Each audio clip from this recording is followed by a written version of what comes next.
Bom dia! Está no ar mais um episódio de Panorama Câmara. Hoje é 25 de maio de 2026, são as 10 da manhã. Antes de começarmos, queremos convidar a vocês para alguns eventos da Câmara Espanhola nos próximos dias.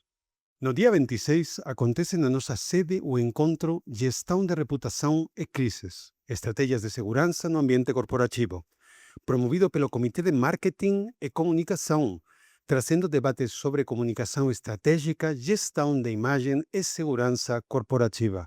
No dia 27, quarta-feira, também na nossa sede, o Comitê de Infraestrutura e Energia realiza a reunião Investimentos e Desenvolvimento da Infraestrutura Rodoviária, discutindo concessões, inovação, logística e oportunidades para o setor no Brasil.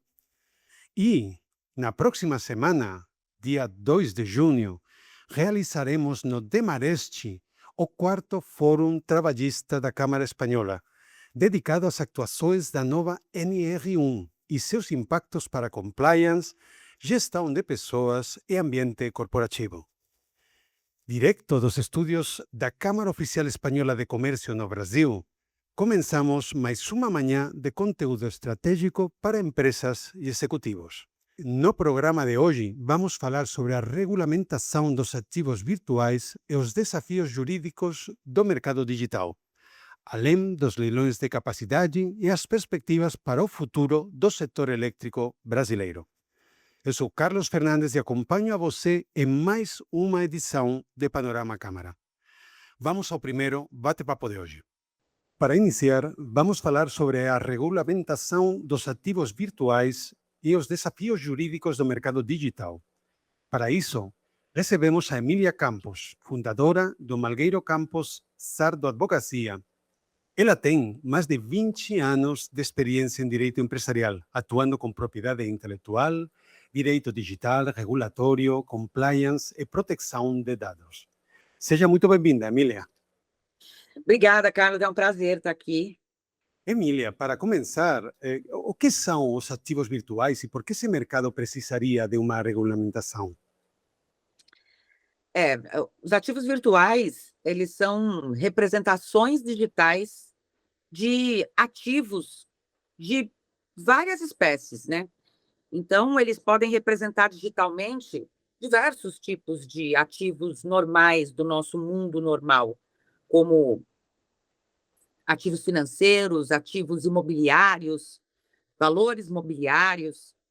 Então, na medida em que eles representam ativos do mundo real e são feitas transações com eles, existem intermediários que lidam com esses ativos, né? Prestadores de serviços que vão transacionar com esses ativos e prestar serviços com base nesses ativos. Então, por isso que, ao longo do tempo e ao longo dos últimos 10, 15 anos, quando houve o surgimento desses ativos, se percebeu a necessidade de regulamentar não os ativos em si, mas a prestação de serviço envolvendo esses ativos, porque eles acabam gerando consequências para os consumidores, para o próprio sistema, né?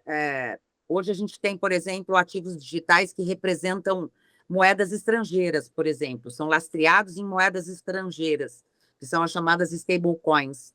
Então, principalmente com o crescimento do uso dessas stablecoins, em dólar, por exemplo, que foi necessário se ter uma regulamentação para isso, até por uma questão de câmbio, controle de balança comercial, né?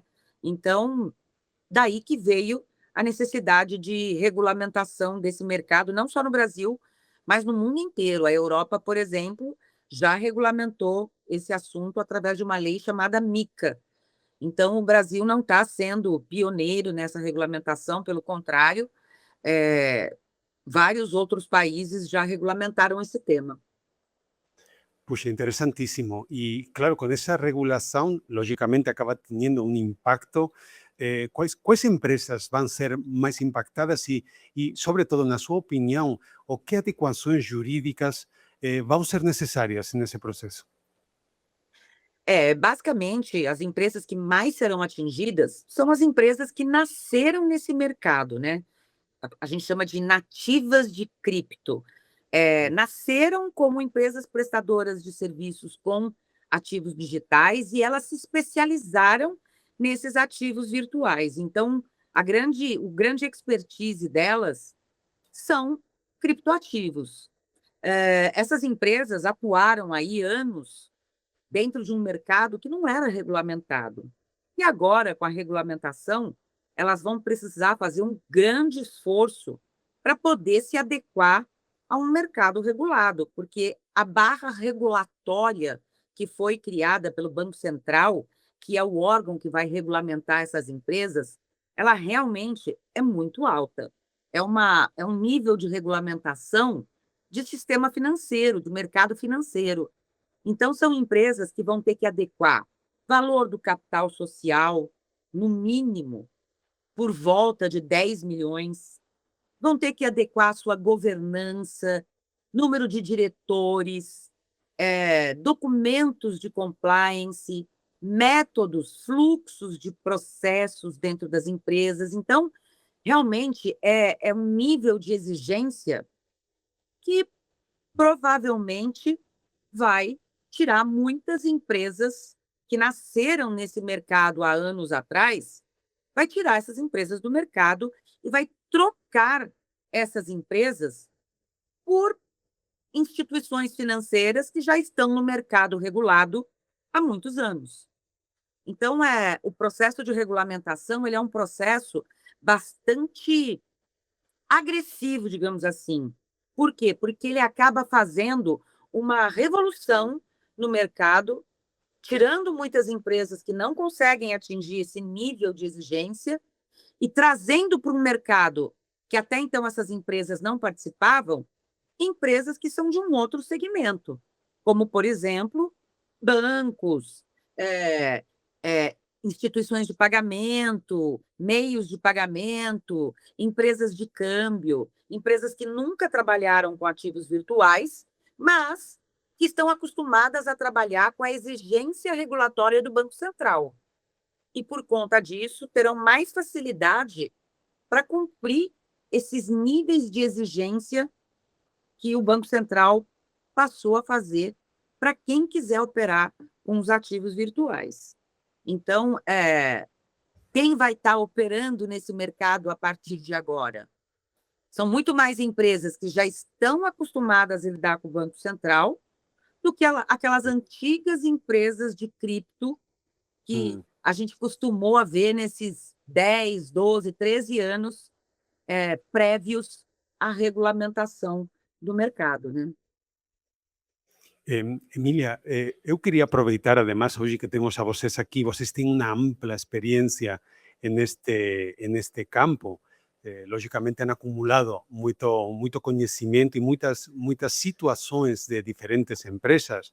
Provavelmente temos ouvintes que estão perguntando-se o que sempre acontece nestes casos que entra uma nova regulação, não? E seriam, quais, na sua opinião, são hoje os principais riscos ou erros que as empresas cometem neste mercado? A gente atua nesse mercado ajudando as empresas, né, desse setor desde 2016, ou seja, esse ano completa 10 anos que a gente atua no mercado de ativos virtuais. E um dos grandes problemas que a gente vê acontecendo desde que a gente começou a atuar nesse mercado são as empresas confundirem ou misturarem as suas linhas de atuação. E eu acho que agora, com a regulamentação, e a regulamentação ela parte dessa premissa, qual é a sua atividade dentro desse setor? Você é um prestador de serviço com ativos virtuais, mas a lei já começa dividindo em 3 tipos de prestadores de serviços. Ou você é um intermediário, ou você é um custodiante, ou você será uma corretora, que mistura os 2 primeiros tipos. Então, eu vejo que o grande erro dessas empresas é misturar várias ou algumas das atividades, sabe? É fazer intermediação e, ao mesmo tempo, fazer venda do seu próprio estoque, é, é ter várias linhas de serviços misturadas entre si. Isso é uma coisa que agora, com a regulamentação, vai ser importante diferenciar. E um outro ponto que eu acho que também pode ter sido um grande erro das empresas, principalmente que começaram a atuar há bastante tempo e estão agora esperando se regular, se regulamentar, é não ter usado esse período de tempo pré-regulamentação para melhorar os seus processos de governança e de compliance. Claro que todo mundo que estava atuando nesse mercado sabia que a gente estava simplesmente esperando a regulamentação chegar, né? A gente tem projeto de lei desde 2015, a gente sabia que isso ia acontecer e que ia aumentar o nível de exigência, principalmente em termos de governança e compliance. Então, Claro. uma boa parte das empresas sérias desse mercado foram aprimorando os seus programas de compliance, a sua governança, utilizaram esse período de tempo para ir sofisticando esse aspecto da empresa e se preparando para a regulamentação, para que quando ela chegasse, tivesse pouca coisa para ser alterado e fosse fácil de atingir as exigências regulatórias. Então, eu considero também como um dos grandes erros não ter usado esse período de tempo prévio à regulamentação para preparar a sua operação para esse momento agora que a gente está, até 30 de outubro, que é o prazo, para entrar com o seu pedido de autorização de funcionamento no Banco Central, apresentando toda a sua estrutura e que está pronta, sim, para atender à regulamentação, porque realmente é um divisor de águas. Ou você apresenta a sua estrutura e mostra para o Banco Central que você tem condições de operar no mercado regulado, ou a empresa vai ter que interromper a sua operação até após o dia 30 de outubro de 2026. Então, isso é muito significativo, né? Claro, eso faz unha selección natural, verdad, entre os players do mercado, aquela empresa que realmente fez o seu traballo, teve boa consciencia e proactividade, de aquelas que ficaron na preguiça e quando chega a hora pican totalmente fora do jogo, né? Exatamente. Então, a regulamentação, ela não vem para dizer quem pode, quem não pode ficar, mas ela dá um nível mínimo de aceitação de quem tem condições de estar no mercado. Então, se as empresas não se prepararam para isso, elas realmente não conseguirão se manter dentro do mercado. E você falou uma coisa muito correta. É isso o que a regulamentação faz. Ela delimita aí quem vai poder continuar concorrendo nas mesmas regras de mercado depois de uma regulamentação. Muito bom, Emília. Eu gostaria de terminar com uma última pergunta que nós sempre gostamos de tentar dar alguma dica para os nossos ouvintes que ficam, às vezes, digamos, impactados de algum jeito por esta norma, esta nova regulação. Eu gostaria de perguntar a você como as empresas podem se preparar para actuar com segurança e aproveitar as oportunidades desse sector. Eu acho que a melhor oportunidade para esse setor nesse momento, primeiro, é que agora, pelo fato de ser uma área regulada, todo mundo se sente confiante para entrar. Então, se antes muitas empresas não entravam dentro desse setor, é porque ele não era regulado, então, mesmo as empresas que não são dessa área, elas vão poder atuar com cripto, porque elas sabem que agora é um ativo regulado, então, por que não receber em cripto pagamentos? Por que não ter caixa e reservas em cripto?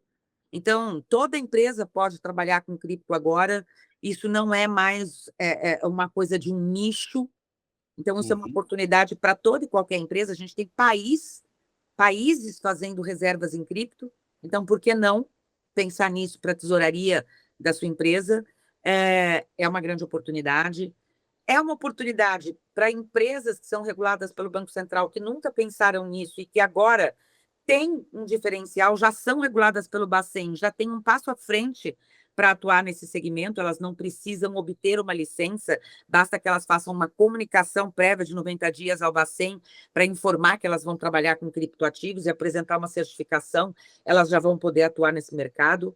E tem muita oportunidade também para operações societárias, parcerias, M&As, joint venture, entre empresas que nunca atuaram com esse segmento e empresas menores que já são desse setor e que, eventualmente, não vão ter recursos financeiros para conseguir atingir o nível de obter uma licença no Bacen, fazer, então, parcerias, joint venture, com empresas que já estão reguladas pelo Bacen para operarem dentro desse mercado. Ou seja, tem muita oportunidade para atuar com ativos virtuais. Basta entender aí como isso pode acontecer e aí a gente está à disposição para consultorias nesse aspecto, mas tem muita oportunidade agora para explorar esse segmento, porque tem a segurança do Banco Central como regulador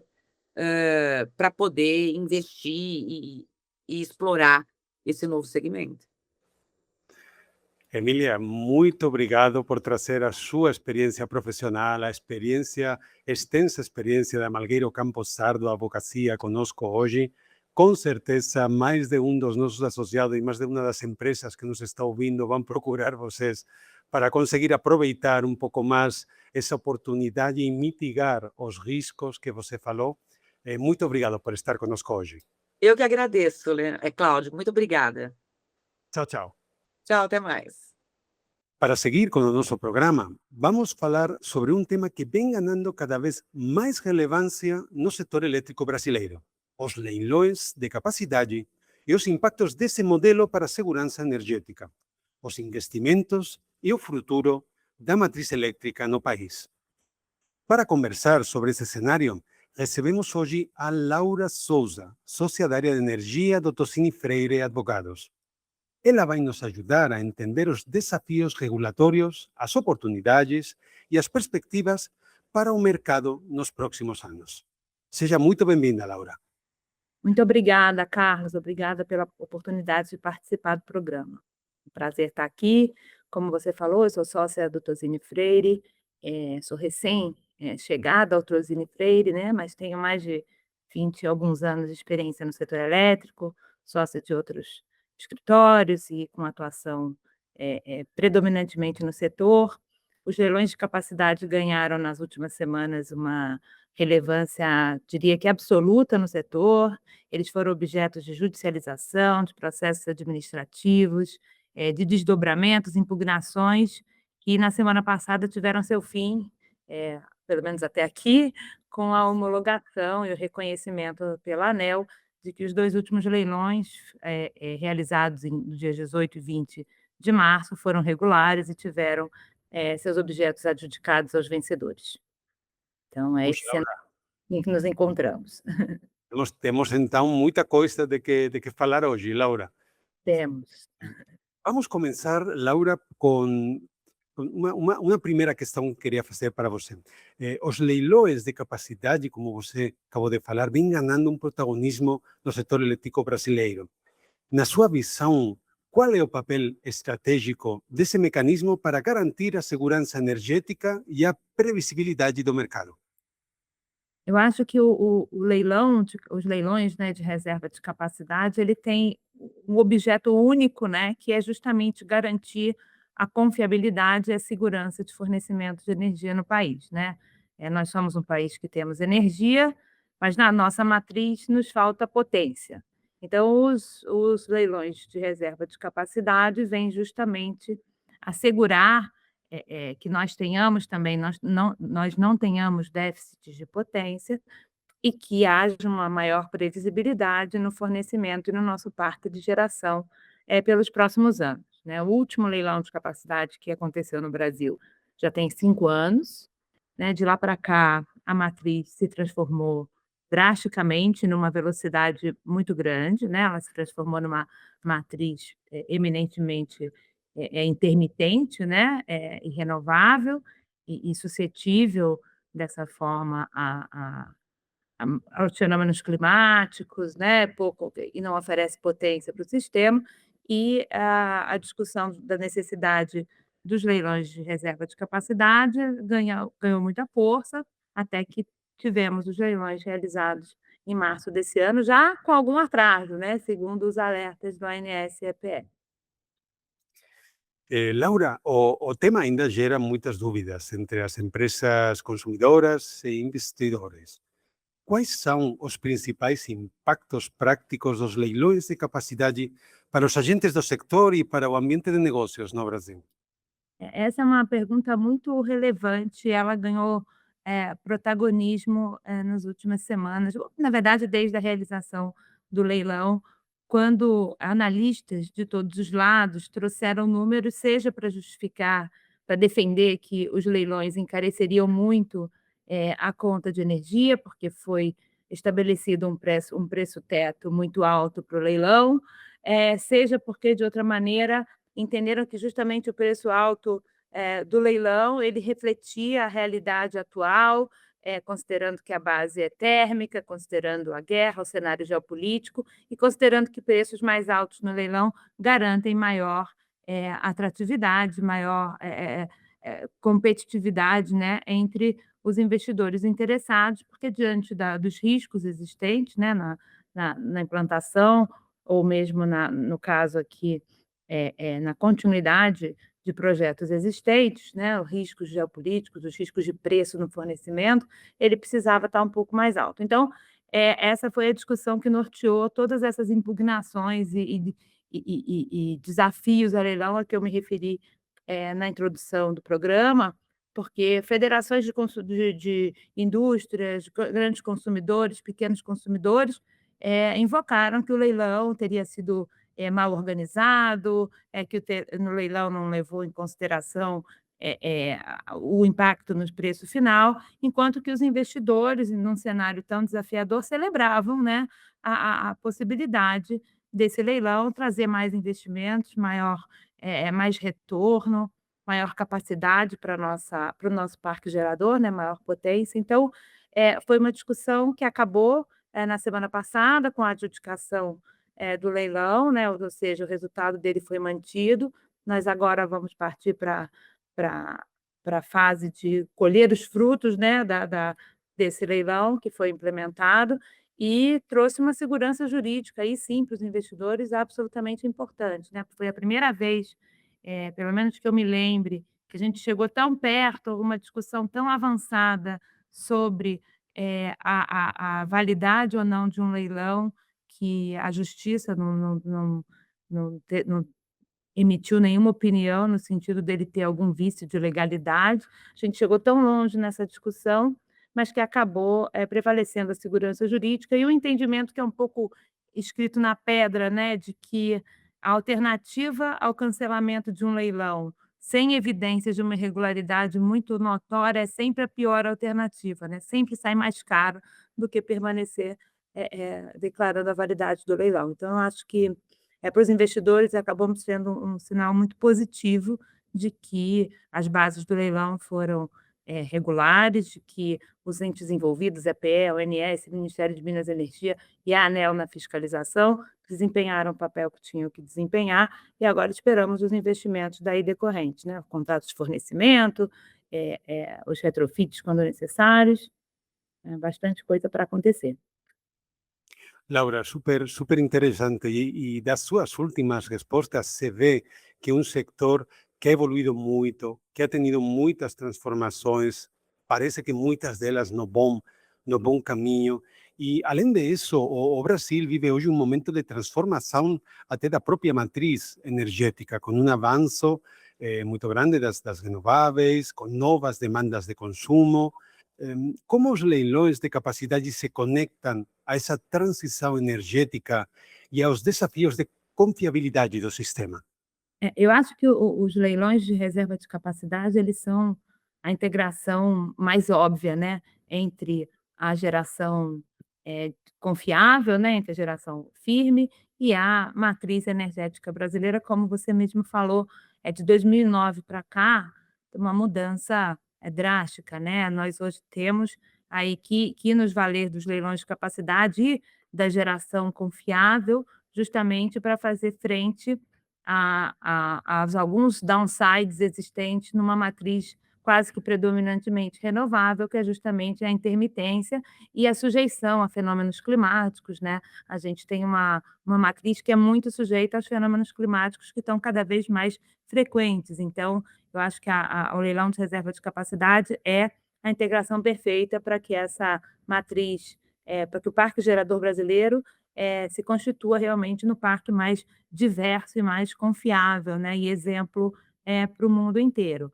E investindo nos leilões de reserva de capacidade, na geração firme, a gente consegue destravar alguns investimentos que são essenciais para o Brasil também, né? É o caso da indústria de data centers, que precisa dessa matriz energética mais confiável, né? É o caso dos investimentos em sistemas de armazenamento, que vão contribuir para que a matriz seja cada vez mais confiável.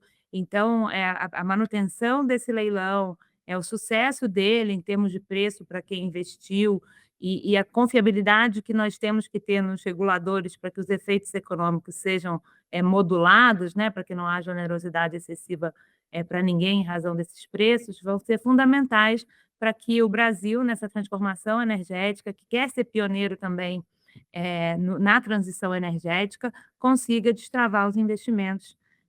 O primeiro deles, o leilão de baterias, e o que já é real, os investimentos em data centers e tecnologia, né?